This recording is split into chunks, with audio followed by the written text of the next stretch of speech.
My healthcare experience, I think I'm really talking for all of us, because healthcare is very universal, it's very democratic. There's not one person who is immune from the healthcare that will affect them, their family, their friends, their community. So when I say I experience this, I think I'm really saying we all experience this. I think I offer a fairly unique perspective on the system. I was a healthcare executive. I adored working in healthcare. I was working with really smart people like you, people who were attracted to the mission. I was learning every day, and I loved it. And I sat at the table, the executive table, and we did things like establish metrics. And the metrics of success were how many people came into the emergency, where did they get placed, how quickly were they seen, when did we get them a bed, did they get medicated appropriately, did they have to come back? Those were the metrics of success. But 16 years ago, I was diagnosed with an inoperable brain tumor, and I put on the blue hospital gown and became a patient, and I understood very quickly that if you're a patient, there's one metric that matters, and that metric is treat me like a person. Not a chart number, not a cool bunch of symptoms, but a person. I had a third portal into healthcare. When I was undergoing radiation for the tumor, I'll show you a cool picture here, if that works. So that's me in a radiation mask. If you've ever wondered what it looks like, it's very futuristic. And as I was undergoing treatment at Princess Margaret for my brain tumor, I became obsessed by cancer because I was sitting in the waiting room with many, many wonderful people who had cancer and feeling a little guilty because I didn't have cancer. And I noticed that my husband had a little lump on his neck, which of course, being a man and being British, it was nothing, it was nothing, it was nothing. But when I finally got him to a doctor, he was diagnosed with throat cancer. So what was interesting is I became seeing healthcare from the perspective of someone who was giving care to a loved one who was receiving care as a third party. And so that perspective enables me to talk about what's right about the system and what's wrong about the system. And while we were coping with all this, just on a personal level, my father died of cancer, my mother descended into hideous, horrible, ongoing Alzheimer's, and we were planning my daughter's wedding. So I felt like my own reality TV show in a way, without the cool makeup and the costumes and the money. But we never really wondered why me. I never said, a friend said to me, my God, you must think, how can all this be happening? But in fact, everybody has something. And I never questioned why me when life was absolutely perfect. So as things were happening, we just coped, and we were blessed to live in Canada, to live in Toronto, to get absolutely outstanding health care. We did get outstanding health care, and I was gratified all the way through, but there are lots of things that can be fixed in terms of treating your patient and how the patient is treated in the system. In fact, the word patient means to suffer. I don't know if any of you know that, but if you go back to its roots, it's to suffer. And then it turned into being patient in your suffering, to be able to suffer in silence. I think now patients don't need to suffer in silence, and conferences like this show this is a very serious issue about how you treat people in the system. Now, despite my long treatment and my years of limbo around waiting for what the solution was for an inoperable brain tumor, which, thank God, was benign. When a doctor tells you this is inoperable and it's in your brain, the next word you need to hear is that it's benign. But there were lots of limbo moments, there were lots of moments of uncertainty and pain, and yet all the way through I retained a kind of optimism. I'm a serial optimist, actually, and have been known as Pollyanna by my sisters forever. And I've never been cynical about the challenges within healthcare and the challenges within life, because I think once you're a cynic, you've actually calcified yourself. You've got a position that can't move. I believe in the hope in the system, and I wanted to kind of create a new scaffolding in my life. As I said, adored working in healthcare, and when I couldn't work, I thought, how do I make sense of this, what's happened? How do I help? How do I give back? How do I contribute? And I had the opportunity to give my opinion about my healthcare at a conference. You will appreciate this. The conference was at a major hospital in Toronto, and the conference was called The Patient at the Center.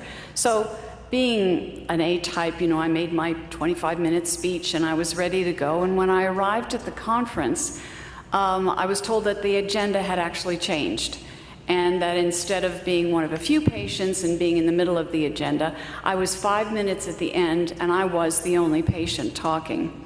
And I actually didn't know what to do. I had a piece, a bunch of paper like this. I thought, what will I say? And somehow when I got up to speak, what tripped out of my mouth was, if I were cynical, I would say to have a conference called The Patient at the Center and have one patient speak at the last 5 minutes when all of you have your BlackBerries and your iPhones and you're ready to go.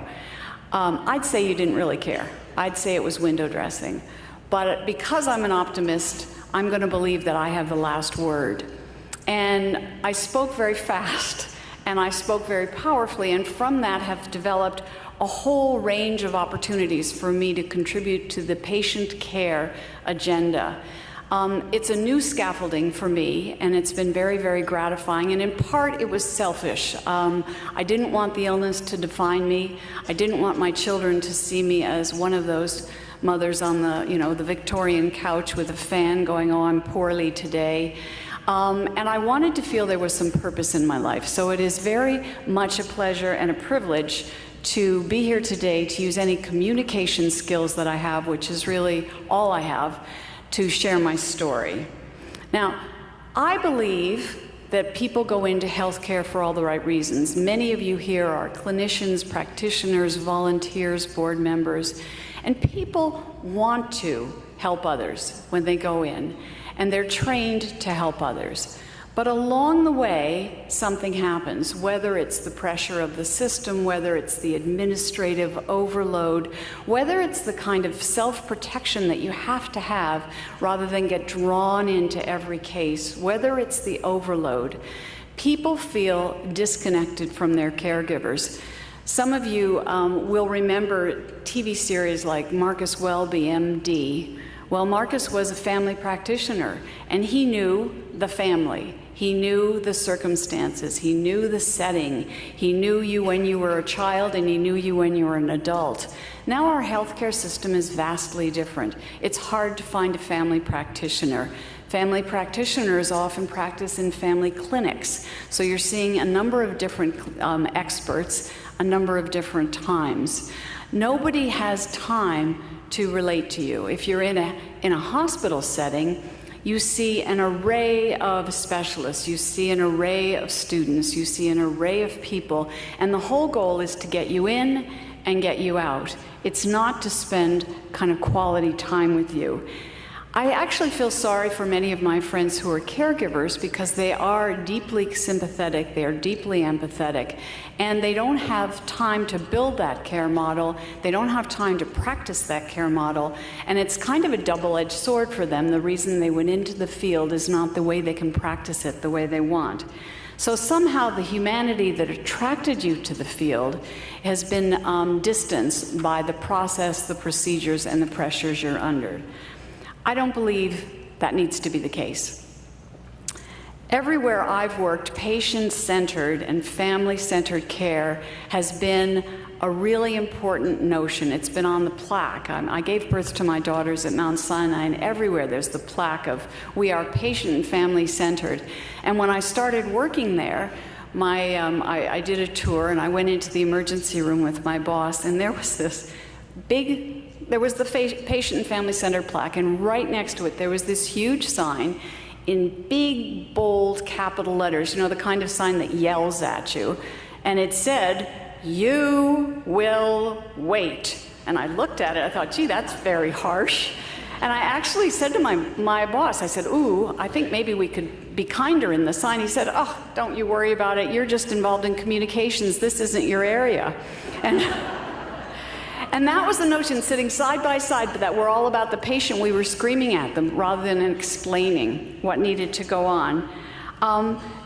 We all met clinicians who were kind of MD-ities instead of MDs, the white coats. And I think they can annihilate you, but they don't mean to. I mean, I don't think this is any blame. It's just the way things happen. It becomes kind of shockingly impersonal.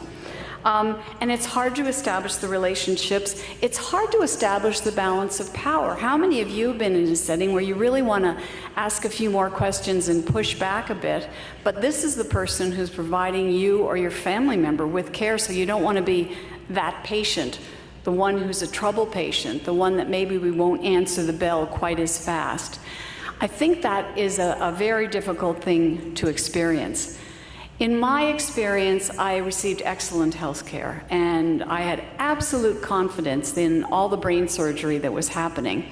The bricks of our health care are solid, and we can all be heartened by that. But what happens is the mortar between those bricks is very uneven, and sometimes it's cracked, and sometimes it's very smooth. And sometimes those bricks actually create a kind of silo where it's hard to navigate because walls have been built instead of conversing with each other, instead of sharing information, instead of feeling that someone has your back. There are lots of different specialists. You're on a conveyor belt. I had the situation that I'm not a normal patient. I'm more adorable, really. They don't know that. But I have brain issues, so my surgeon was great, and I got great surgery, but he didn't care that I suffer from chronic pain now, and the chronic pain people were really sorry that I had brain surgery, but they didn't care that I felt I was going to go blind because of where the tumor was related. In fact, for 5 years, I wore a patch on my eye because I had double vision, and it's not safe to walk around with double vision. Because of the radiation and the following operation, some of that's been alleviated. But I had to navigate who I was to see next and how I was supposed to do it, and it was very, very difficult. At one point, I had a hemorrhage of the tumor. I was supposed to see the doctor 6 weeks later, and I realized I hadn't had a callback for the appointment. So being sort of A-type, as I said, I called, and I called, and I called, and I called. And when I finally got to the administrator, I said, I think I'm supposed to see the doctor 6 weeks after the surgery, and I haven't got the appointment. And she looked at my chart, and she said, oh, but you didn't have surgery, so you only see the doctor if you had surgery. And I said, well, I did have surgery. No, you didn't. You had an MRI on June 9th, and I said, well, I did. That was before the surgery, and I have 48 stitches in my head that I can bring over for you to prove that I had surgery. And I thought to myself, I speak English, I know the system, I know how to ask the questions.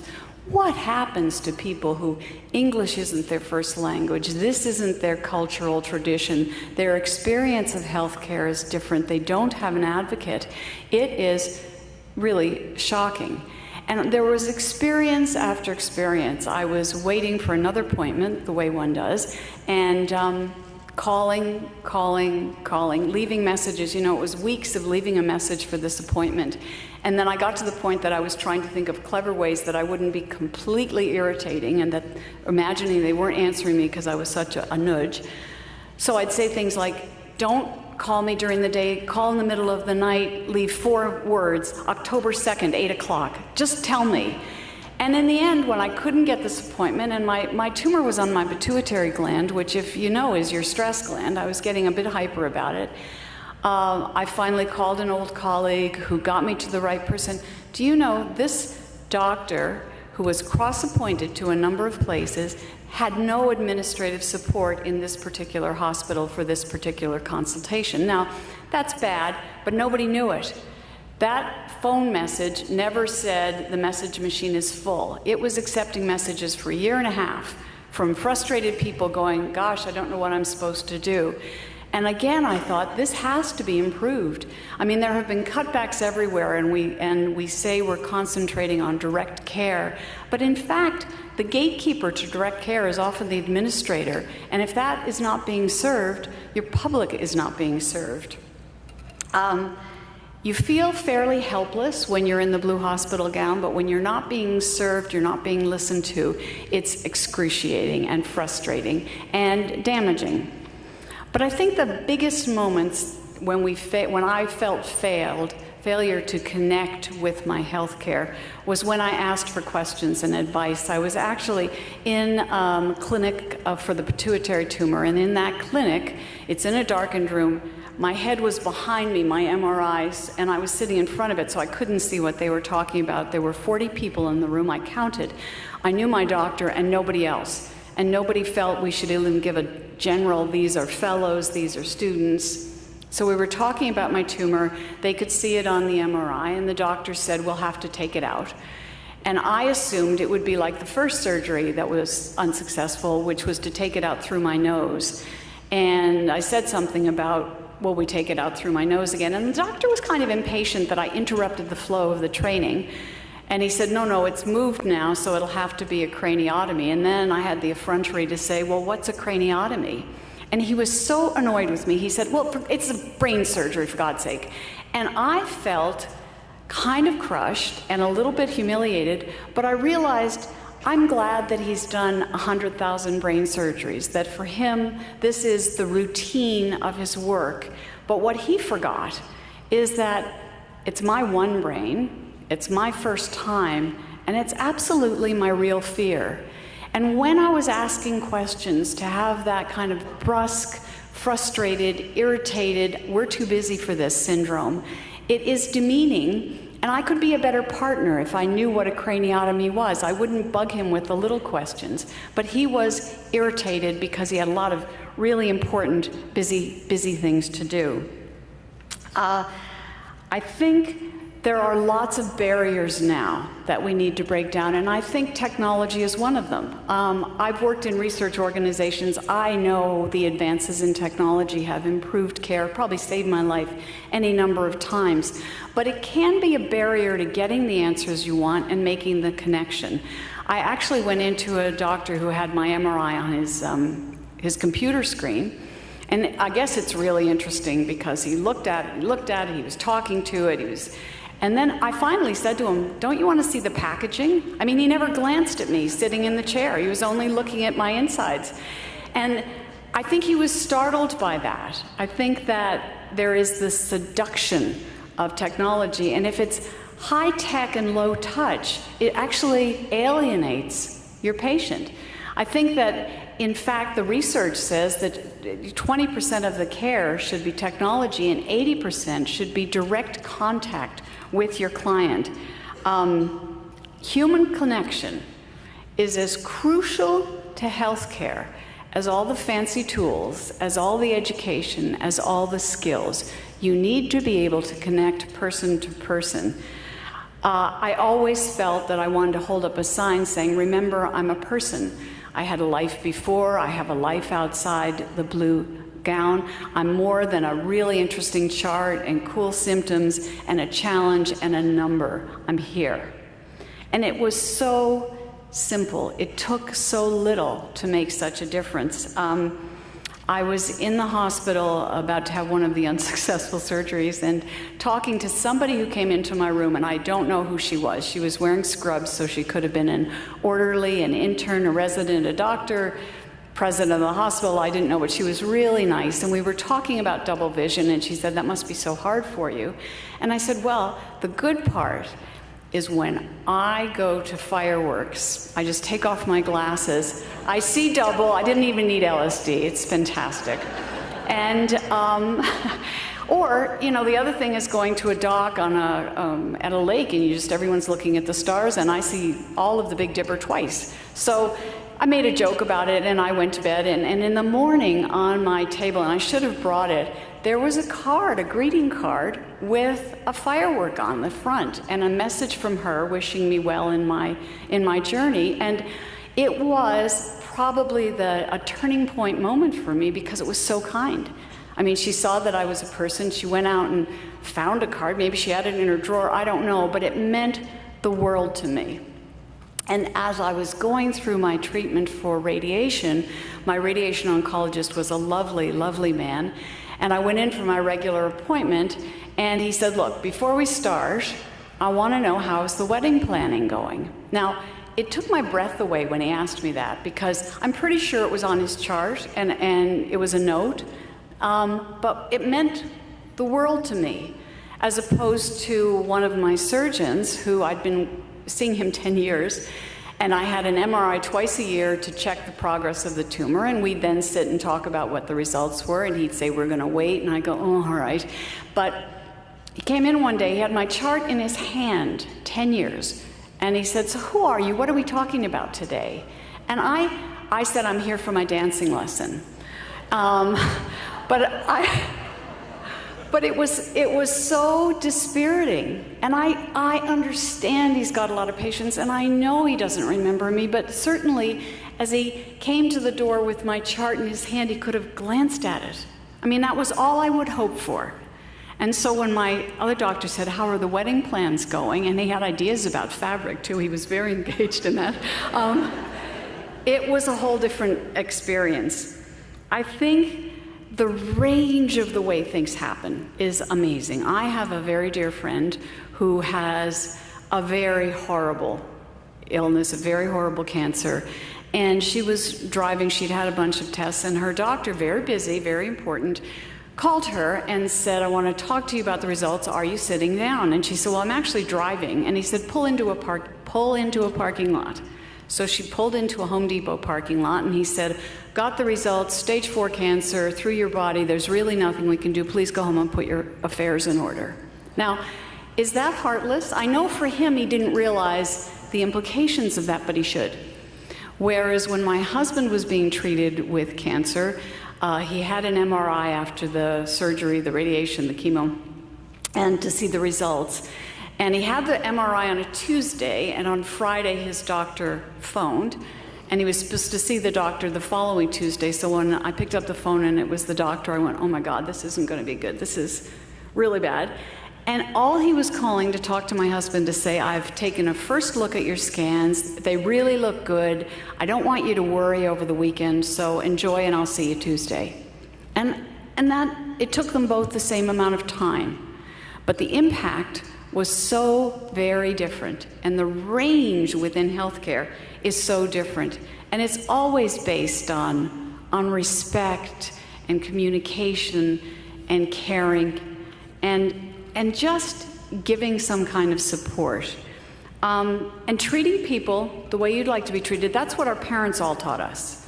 And when it comes to the basics of healthcare, I often feel embarrassed because it's so basic. That's what you want to know. One of my early episodes in healthcare is I was going for an eye appointment at the clinic, and my appointment was called for 1 o'clock. And, you know, I'm a super good patient. I know they don't call it a waiting room for nothing. I'm going to wait.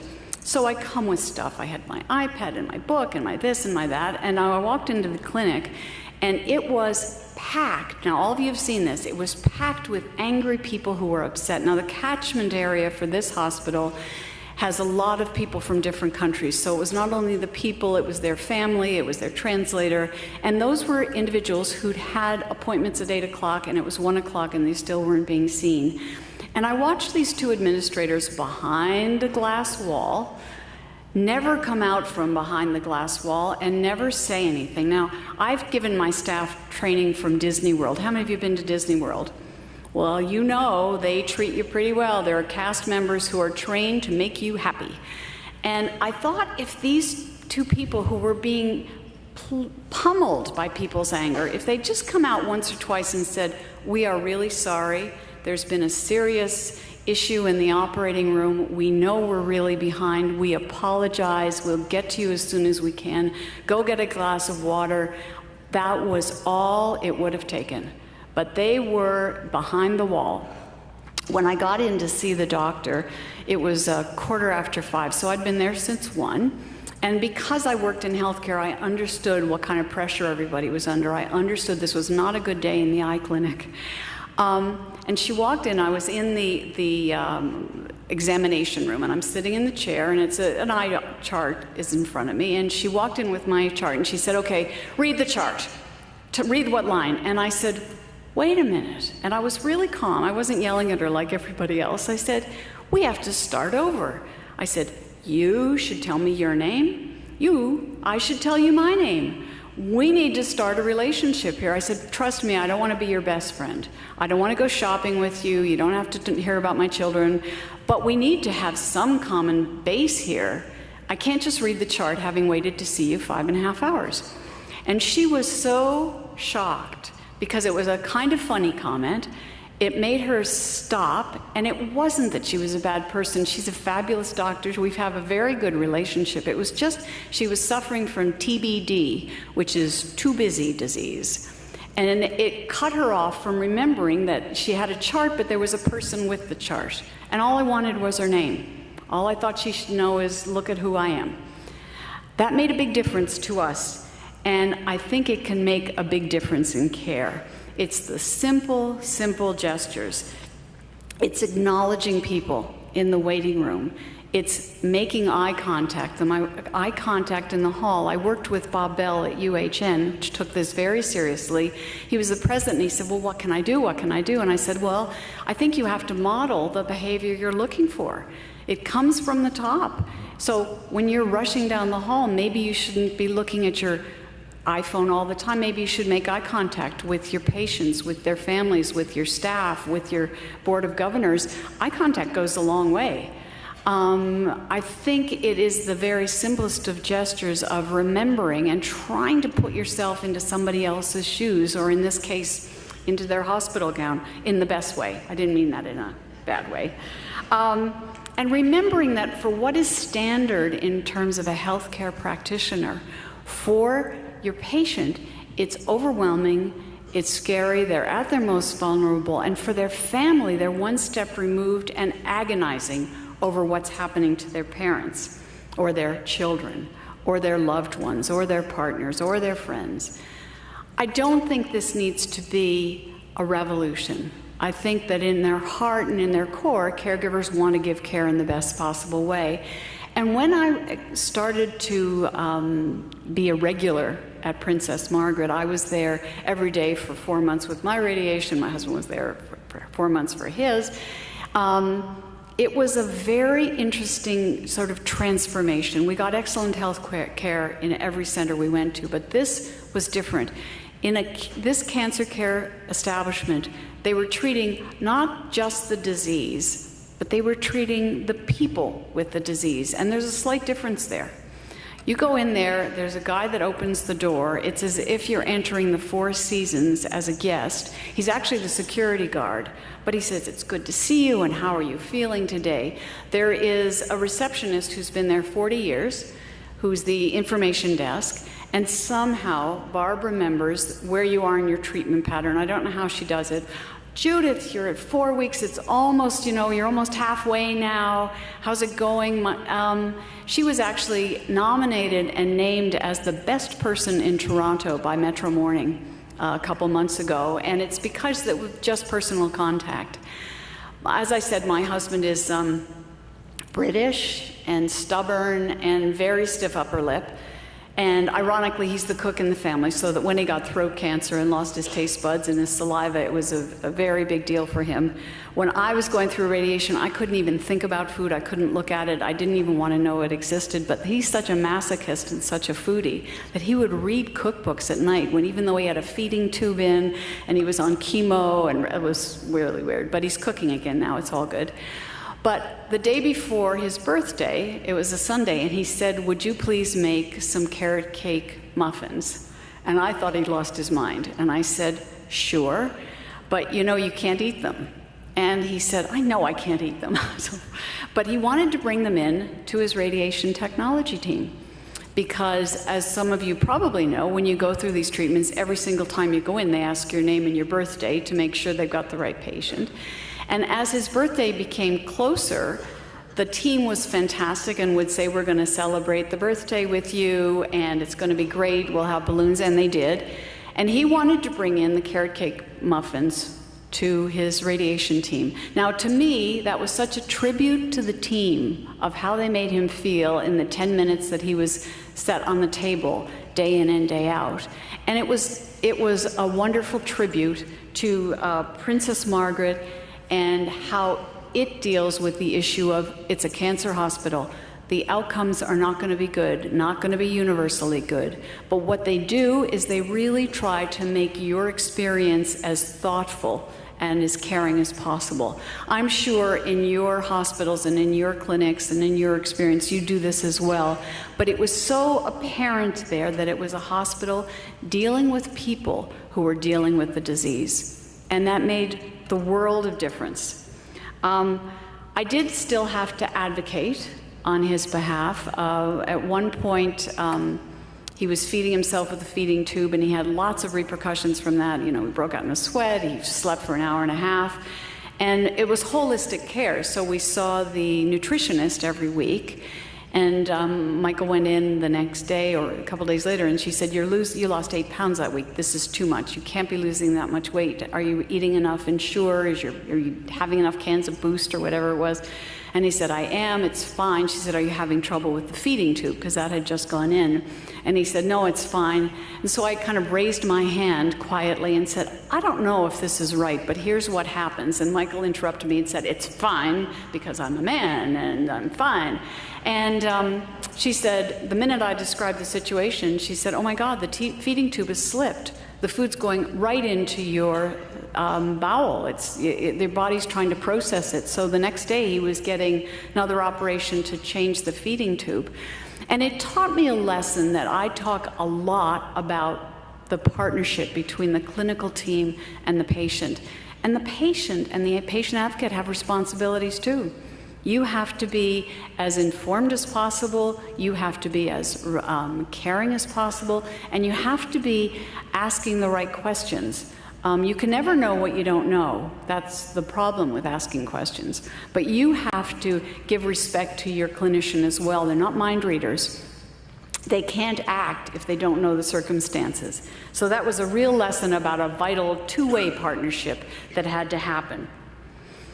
It is very heartening to me to see a conference like this, and I know I'm supposed to, I have no idea. Oh, I'm good, all right. Sorry, trying to figure it out. To see what's happened in terms of the notion of patient-centered care, whatever you're going to call it. There has been progress, and it's been pretty glacial. As I said, the signs have been up everywhere, the rhetoric has been out there, the reality has been quite different. It's been more about process and procedure and convenience in the best possible way, and efficiency and numbers and charts. But I'm seeing such a real commitment to change the focus. The experience at Kingston General, which is not in your LHIN, but is a legend in Ontario healthcare. Kingston General had a dismal record, and it was going to go under provincial review. And they brought in a superb president who had one notion. Her big notion was, we're going to involve patients. And their mantra became, nothing about me without me.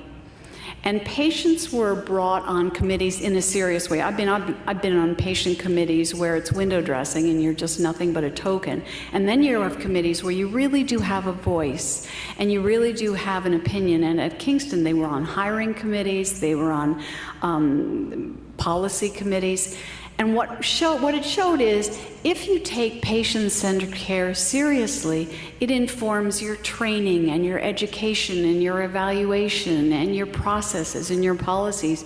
It informs your leadership. And it's not just, we're going to put the plaque on the wall so people know we care about this. It's going to be very real.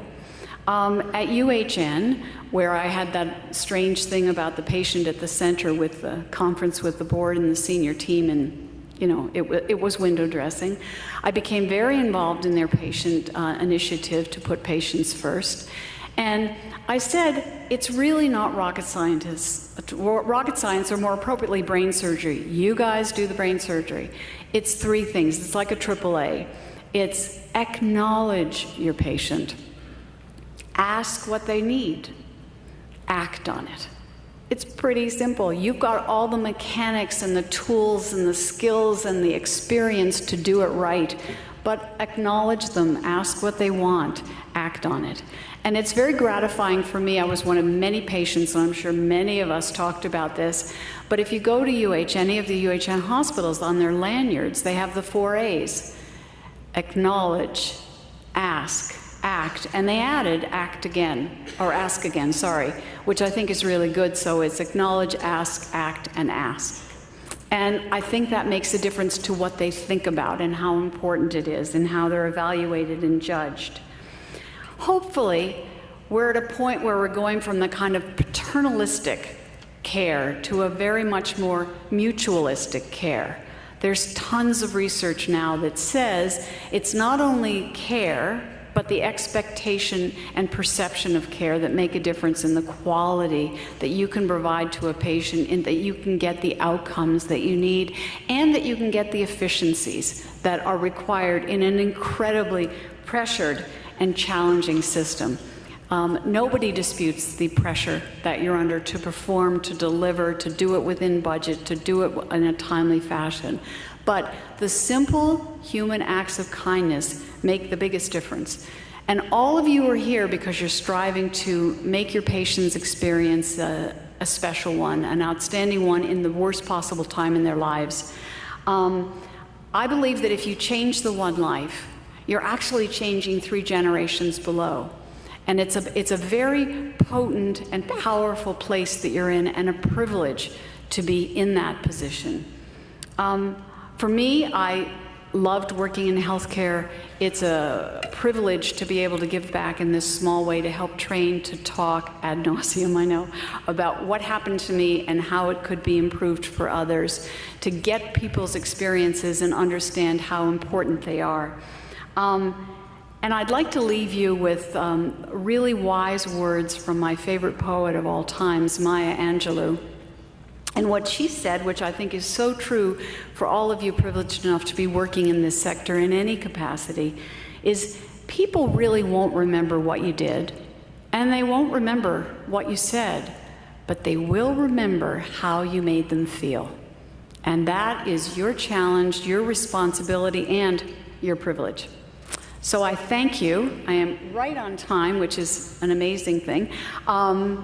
And I'm happy to take any questions that you have. Oh, I want to show you one other picture, because we talked a bit about my daughter's wedding. She offered to postpone it. I was throwing up. My husband was about to go into treatment, and she said, we'll postpone. And I said, you never postpone joy. And 3 weeks after Michael finished treatment, he was very thin, but we had the most wonderful wedding. And I think that's a tribute to all of you. Thank you.